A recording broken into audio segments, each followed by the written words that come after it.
ಗಟ್ಟಿಯಾದಂತ ಘೋಷಣೆಯನ್ನು ತಾವು ಕೂಗಬೇಕಲ್ಲ. ಯಾಕಂದ್ರೆ ಮುಖ್ಯಮಂತ್ರಿಗಳು ವಿಧಾನಸಭೆಯಲ್ಲಿ 3ನೇ ಮಾಡಿ ಮೇಲೆ ಕುಂತಾರ, ಅವ್ರು ಕೇಳಬೇಕಲ್ಲ. ಕಾಂಗ್ರೆಸ್ಸಿನ ಸರ್ಕಾರಕ್ಕೆ, ಕಾಂಗ್ರೆಸ್ಸಿನ ಸರ್ಕಾರಕ್ಕೆ, ಕಾಂಗ್ರೆಸ್ಸಿನ ಸರ್ಕಾರಕ್ಕೆ. ಬಹಳಷ್ಟು ಮಂದಿ ನಾಯಕರೆಲ್ಲರೂ ಕೂಡ ಏನ್ ಮೋಸ ಆಗ್ತಾ ಇದೆ, ಏನು ಅನ್ಯಾಯ ಆಗ್ತಾ ಇದೆ, ಈ ಸರ್ಕಾರ ರೈತರ ಜೊತೆಯಲ್ಲಿ ಯಾವ ರೀತಿಯಲ್ಲಿ ನಡೆಸ್ಕೊಂತ ಇದೆ ಅನ್ನೋಂಥ ವಿಚಾರವನ್ನು ನಮ್ಮ ನಾಯಕರೆಲ್ಲರೂ ಕೂಡ ಎಲ್ಲಾ ವಿಚಾರಗಳನ್ನು ಕೂಡ ತಾವು ತಿಳಿಸಿದ್ದಾರೆ. ಯಾಕಂದ್ರೆ ಇವತ್ತು ಈ ಕರ್ನಾಟಕ ರಾಜ್ಯದಲ್ಲಿ ಮುಖ್ಯಮಂತ್ರಿಗಳಾದಂತಹ ಸನ್ಮಾನ್ಯ ಶಿವಕುಮಾರ್ ಅವರು, ಬಹುಶಃ ನಾನು ಅನೇಕ ಮಂದಿ ಮಾತಾಡಿದಂತ ಟೈಮಲ್ಲಿ ಅವರು ಆ ಕನಸಿನ ಯೋಜನೆ ಏನಂದ್ರೆಗಿನ ಕರ್ನಾಟಕದಲ್ಲಿ, ಕರ್ನಾಟಕ ಸರ್ಕಾರದಲ್ಲಿ ಕನಸಿನ ಯೋಜನೆ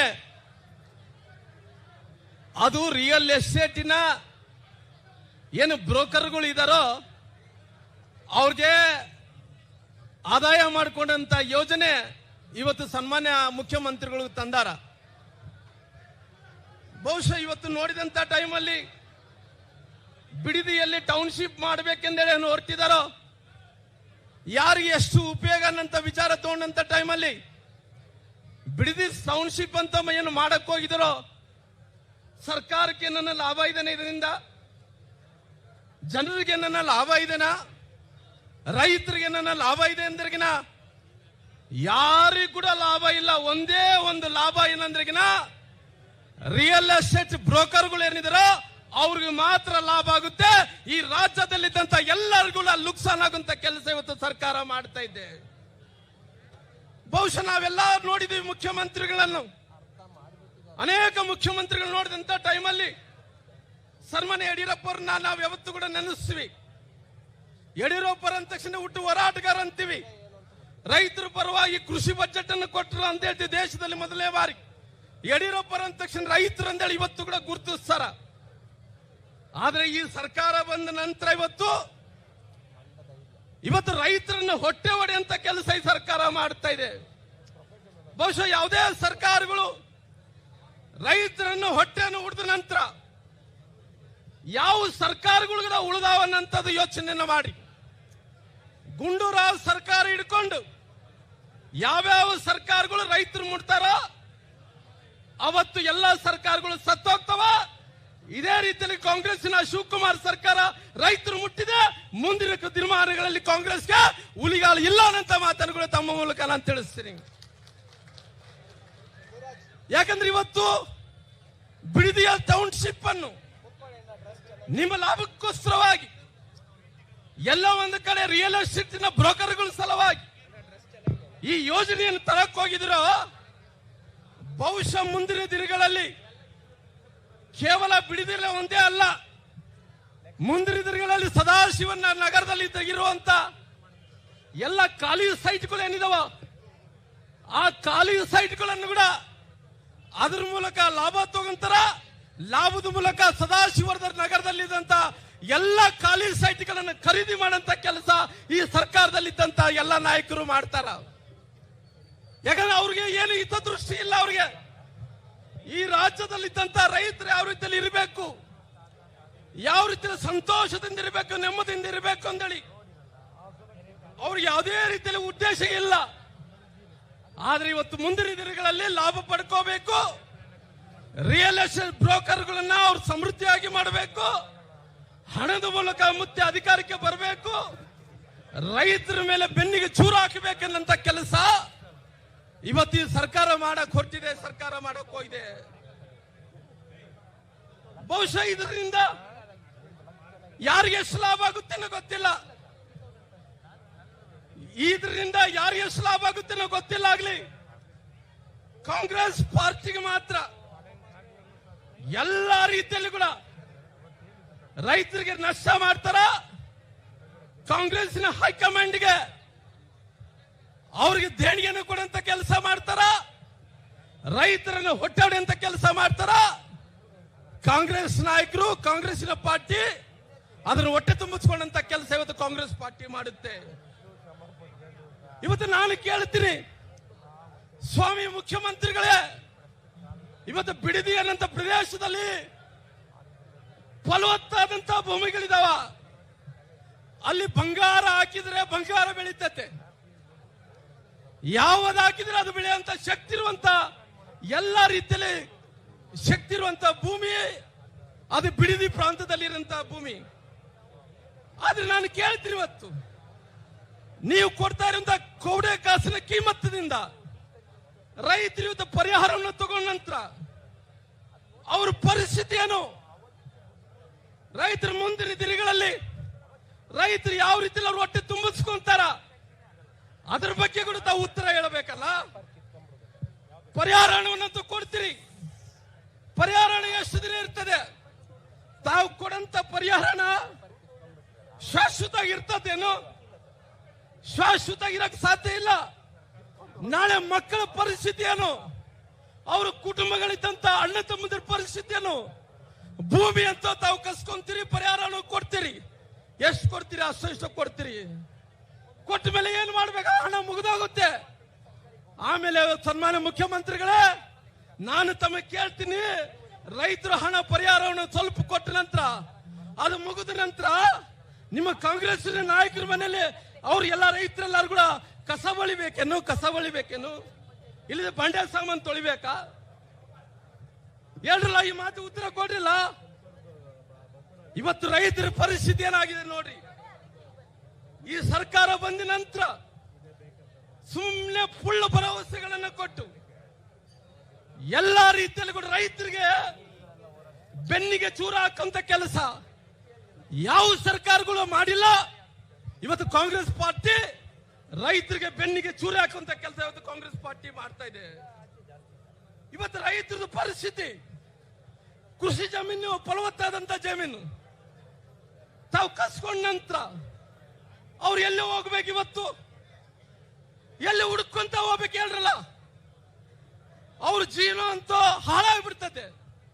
ಆ ಫಲವತ್ತಾದಂತ ಭೂಮಿಯನ್ನು ಕಸ್ಕೊಂಡ ನಂತರ ಎಲ್ಲಿ ಹೋಗ್ಬೇಕು ಹೇಳಿ ಮುಖ್ಯಮಂತ್ರಿಗಳೇ? ನೀವು ಕೊಡ್ತಾ ಇರೋದ್ರಿಂದ 10 ಲಕ್ಷಕ್ಕೆ ಆಸೆ ಪಟ್ಟು ಆ ಕೃಷಿ ಭೂಮಿ, ಫಲವತ್ತಾದಂತ ಭೂಮಿ ಕೊಟ್ಟರೆ ಅವ್ರ ಪರಿಸ್ಥಿತಿ, ಅವ್ರ ಕುಟುಂಬದ ಪರಿಸ್ಥಿತಿ, ಅವ್ರ ಮಕ್ಕಳ ಪರಿಸ್ಥಿತಿ ಒಂದ್ಸರಿ ಯೋಚನೆ ಮಾಡ್ರಿ. ರೈತರು ಯಾವತ್ತೂ ಕೂಡ ದೇಹ ಎಂದು ಕೇಳಲ್ಲ. ಆದ್ರೆ ಇವತ್ತು ರೈತರ ಜಮೀನನ್ನು ಕಸ್ಕೊಂಡಂತ ಕೆಲಸ ಯಾವ ಸರ್ಕಾರಗಳು ಮಾಡಿಲ್ಲ. ಆದ್ರೆ ಇವತ್ತು ತಾವು ದೊಡ್ಡ ಸಾಹಸವನ್ನು ಮಾಡಂತ ಕೆಲಸ ತಾವು ಮಾಡಕ್ ಹೊಂಟಿದ್ದೀರಿ ಮುಖ್ಯಮಂತ್ರಿಗಳೇ. ಮುಂದಿನ ದಿನಗಳಲ್ಲಿ ಖಂಡಿತವಾಗಿ ರೈತರ ಶಾಪವನ್ನು ತಗೊಂಡು ಯಾವೊಂದು ಸರ್ಕಾರಗಳಿಗೂ ಉಳಿದಿಲ್ಲ. ಮುಂದಿನ ದಿನಗಳಲ್ಲಿ ಇವತ್ತು ಎಲ್ಲಾ ರೀತಿಯಲ್ಲಿ ಕೂಡ ನಿಮ್ಮ ಸರ್ಕಾರಗಳು ಆ ಪಾಪದ ಕೊಡವನ್ನು ತುಂಬಕೋಬೇಕಾಗುತ್ತೆ ಅನ್ನಂತ ಮಾತನ್ನು ಹೇಳ್ತೀನಿ.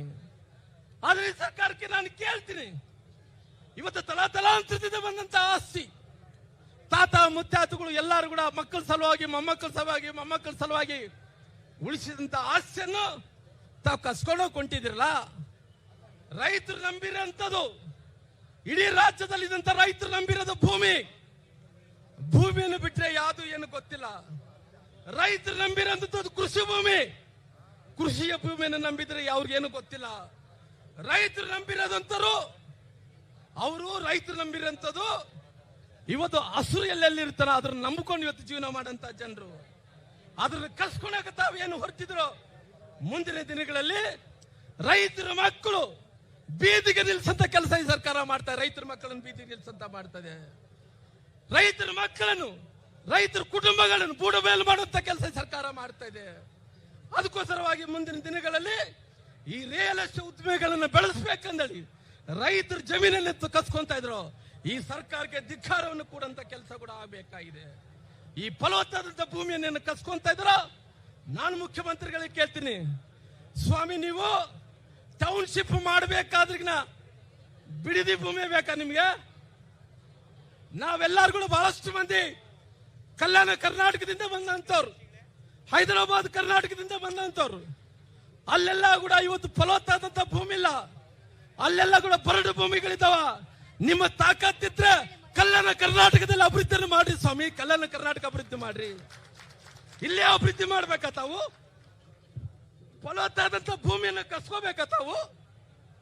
ನಿಮಗೆ ತಾಕತ್ತಿದ್ರೆ ನಮ್ಮ ಕಡೆ ಬೆಳೆ ಇಲ್ಲ, ಮಳೆ ಇಲ್ಲ, ನೀರಿಲ್ಲ, ಅತಿವೃಷ್ಟಿ ಅನಾವೃಷ್ಟದಿಂದ ಜಾನುವಾರುಗಳಿಗೆ ತುಂಗಭದ್ರಾ ಜಲಾಶಯಲ್ಲಿ ಕುಡಿಲಿಕ್ಕೆ ನೀರಿಲ್ಲ.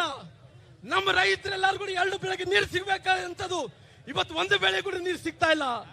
ರೈತರೆಲ್ಲರೂ ಕೂಡ ಗುಳೆಗೆ ಹೋಗ್ತಾ ಇದಾರ, ದನಕರುಗಳು ಸಾಯ್ತಾ ಇದಾವ, ಜಾನುವಾರುಗಳು ಮೇವಿಲ್ಲಾರ್ದಂತ ಪರದಾಡ್ತಾ ಇದಾವ. ದನಕರುಗಳಿಗೆ ನೀರು ಸಿಗ್ತಾ ಇಲ್ಲ, ರೈತರಿಗೆ ನೀರು ಸಿಗ್ತಾ ಇಲ್ಲ, ಜನರಿಗೆ ನೀರು ಸಿಗ್ತಾ ಇಲ್ಲ. ನೀವು ಅಭಿವೃದ್ಧಿ ಮಾಡ್ಬೇಕಾದ್ರೆ ನಮ್ ಕಡೆ ಬರ್ರಿ ಸ್ವಾಮಿ, ಬರಡು ಭೂಮಿ ಬಹಳಷ್ಟು ಐತೆ, ಬರೆಯಲ್ಲ ನೀವು ಕಡೆ. ಎಷ್ಟು ಅಂದ್ರೆ ಇಂಥ ಟೌನ್ಶಿಪ್ಗಳು 100 ಕಟ್ಟಬಹುದು. ನಮ್ಮ ಕಲ್ಯಾಣ ಕರ್ನಾಟಕ ಬಂದ್ರೆ 100 ಟೌನ್ಶಿಪ್ಗಳು ಕಟ್ಟಬಹುದು. ಅಷ್ಟು ಜಾಗ ಕೊಡ್ತೀವಿ ಬರ್ರಿ ಸ್ವಾಮಿ, ನೀವೆಲ್ಲರೂ ಕೂಡ ಬಂದು. ಇಲ್ಲಿ ಏನು ಓದಾಡ್ತೀರಿ? ಇಲ್ಲಿ ತುಟ್ಟಿ ಜಮೀನಲ್ಲಿ ರೈತರು ತಾತ ಮುತ್ತಾತುಗಳು ತಗೊಂಡಿರಂತ ಆಸ್ತಿದಿಂದ ಇವತ್ತೇನೋ ತುಟ್ಟಿ ಆಗಿದಾವ, ಅದರ ಹಣ ನೋಡ್ಬೇಕಂದ್ರೆ ತಾವು ಕಸ್ಕೊಳಕ್ ಹೋಗ್ತಾ ಇದ್ರಲ್ಲ ಸ್ವಾಮಿ. ಇದು ಯಾವ ನ್ಯಾಯ? ಅದಕ್ಕೋಸ್ಕರವಾಗಿ ನಾನು ಕೇಳ್ತೀನಿ ಸ್ವಾಮಿ, ತಾವು ಕಲ್ಯಾಣ ಕರ್ನಾಟಕ ಭಾಗಕ್ಕೆ ಬರ್ರಿ ಅಂತ ಕೇಳ್ತೀನಿ ಸ್ವಾಮಿ. ದೇಶದ ಪ್ರಧಾನಮಂತ್ರಿಗಳಂತ ನರೇಂದ್ರ ಮೋದಿಜಿಯವರು ಕೇಂದ್ರದಲ್ಲಿ ಹೊಸ ಕಾನೂನನ್ನು ತಂದ್ರು. ಹೊಸ ಕಾನೂನು ಬಂದಂತ ಟೈಮಲ್ಲಿ ಆ ಕೃಷಿಕರ ಸಲುವಾಗಿ, ರೈತರ ಸಲುವಾಗಿ ಹೊಸ ಕಾನೂನನ್ನು ತಂದಂತ ಟೈಮಲ್ಲಿ ರಾಹುಲ್ ಗಾಂಧಿ ಅವರು ಬಬ್ಬೆ ಆಡಿದ್ರಲ್ಲ ಸ್ವಾಮಿ. ರಾಹುಲ್ ಗಾಂಧಿ ಅವರು ಬಬ್ಬೆ ಆಡಿದ್ರಲ್ಲ, ಆ ರಾಹುಲ್ ಗಾಂಧಿ ಅವರು ಯಾರ ಪರವಾಗಿ ನಿಂತರು? ರಾಹುಲ್ ಗಾಂಧಿ ಅವರು ಕೂಡ ಅವತ್ತು ದೇಶದ ಪ್ರಧಾನಮಂತ್ರಿಗಂತ ನರೇಂದ್ರ ಮೋದಿಜಿಯವರು ಶೋಭಕ್ಕವರು ಆದಿಡ್ಕೊಂಡು ಹೊಸ ಕಾನೂನು, ಹೊಸ ಕಾಯ್ದೆನ ತಂದ್ರೆ ಅವತ್ತು ರಾಹುಲ್ ಗಾಂಧಿ ಅವರು ಪಾರ್ಲಿಮೆಂಟದಲ್ಲಿ ವಿರೋಧಿಸಿದ್ರು. ಅವ್ರು ಯಾರ ಪರವಾಗಿ ನಿಂತಿರಂದ್ರಗಿನ ಅವತ್ತು ಕೂಡ ರಾಹುಲ್ ಗಾಂಧಿ ಅವರು ಕಾಂಗ್ರೆಸ್ ಪಾರ್ಟಿ ಬ್ರೋಕರ್ಗಳ ಪರವಾಗಿ ನಿಂತರು. ಬ್ರೋಕರ್ಗಳ ಪರವಾಗಿ ಇವತ್ತಿನ ಕರ್ನಾಟಕ ರಾಜ್ಯದಲ್ಲಿ ಕಾಂಗ್ರೆಸ್ ಸರ್ಕಾರ ಕೂಡ ರಿಯಲ್ ಎಸ್ಟೇಟ್ ಬ್ರೋಕರ್ಗಳ ಸಲುವಾಗಿ ನಿಂತಿದೆ, ರಿಯಲ್ ಎಸ್ಟೇಟ್ ಬ್ರೋಕರ್ಗಳ ಸಲುವಾಗಿ ನಿಂತಿದೆ. ಅದಕ್ಕೋಸ್ಕರವಾಗಿ ನೀವೇನು ಇವತ್ತು ಮಾಡ್ತಾ ಇದ್ರು ಈ ಬಿಡದಿ ವಿಚಾರದಲ್ಲಿ ತಾವು ಏನು ಅನ್ಕೊಂತ ಇದ್ರು? ಇವತ್ತು ಬಿಡದಿಯಲ್ಲಿ ಟೌನ್ಶಿಪ್ ಮಾಡಬೇಕು ಅಂದೇಳಿ ನಮ್ಮ ರಾಜ್ಯಾಧ್ಯಕ್ಷರಾದಂತಹ ಸನ್ಮಾನ್ಯ ವಿಜೇಂದ್ರ ನೇತೃತ್ವದಲ್ಲಿ ನಮ್ಮ ಕರ್ನಾಟಕ ರಾಜ್ಯದಿಂದ ಭಾರತೀಯ ಜನತಾ ಪಾರ್ಟಿಯ ಕಾರ್ಯಕರ್ತರು ರಕ್ತನಾಗ್ಲಿ ಅರಸ್ಯವಾಗಿ ನಮ್ಮ ಬಿಡದಿಯ 1 ಇಂಚು ಕೂಡ ಜಮೀನನ್ನು ಕೊಡಲ್ಲ ಅಂತ ಮಾತನ್ನು ಕೂಡ ಹೇಳ್ತೀನಿ. 1 ಇಂಚು ಜಮೀನನ್ನು ಕೂಡ ಕೊಡಲ್ಲ. ಏನು ನಮ್ಮ ಭಾರತೀಯ ಜನತಾ ಪಾರ್ಟಿ ಏನೋ ಯಾರು ಮಾಡ್ಯಾರ ಅಂತೀರಲ್ಲ. ನಮ್ಮ ಭಾರತೀಯ ಜನತಾ ಪಾರ್ಟಿ ನಮ್ಮ ಮುಖ್ಯಮಂತ್ರಿಗಳಿದ್ದಂತ ಟೈಮಲ್ಲಿ ಯಡಿಯೂರಪ್ಪರ ಆಶೀರ್ವಾದದಿಂದ ಅವತ್ತು ಬಿಟ್ಟುಕೊಟ್ಟಿಲ್ಲನ? ನಿನಗೇನು ದಾಡಿಯಾಗಿದೆ ಸ್ವಾಮಿ ಶಿವಕುಮಾರ್? ಏನು ದಾಡಿಯಾಗಿದೆ ನಿನಗೆ? ಬಡವರ ಜಮೀನು ಇವತ್ತು ರೈತರ ಜಮೀನೇ ಬೇಕಾಗುತ್ತೇನಾ? ನೀನು ಕೂಡ ಬಿಡಿ, ಎಲ್ಲ ಮುಖ್ಯಮಂತ್ರಿಗಳು ಬಿಟ್ಟಂತ ನೀನು ಕೂಡ ಬಿಡು. ನೀನು ಬಿಡಲ್ಲ ಅನ್ನಂತ ತೀರ್ಮಾನವನ್ನು ತಗೊಂಡ್ರೆ ಕರ್ನಾಟಕ ರಾಜ್ಯದಲ್ಲಿದ್ದಂತ ಎಲ್ಲ ಹಿಂದೂ ಕಾರ್ಯಕರ್ತರು, ನಮ್ಮ ಭಾರತೀಯ ಜನತಾ ಪಾರ್ಟಿ ಕಾರ್ಯಕರ್ತರು, ಎಲ್ಲ ಜಾತ್ಯತೀತವಾಗಿ ಎಲ್ಲ ರೈತರು ಎದ್ದು ನಿಲ್ಲುತ್ತವೆ. ನಿಮ್ಮ ಪಾರ್ಟಿಯನ್ನು ಕರ್ನಾಟಕ ರಾಜ್ಯದಿಂದ ಬೇರೆ ಸಮಿತಿಗಳು ಕಿತ್ತಾಕುವಂತ ಕೆಲಸ ನಾವು ಮಾಡ್ತೀವಿ, ಬೇರೆ ಸಮಿತಿಗಳು ಕಿತ್ತಾಕುವಂತ ಕೆಲಸ ಮಾಡ್ತೀವಿ.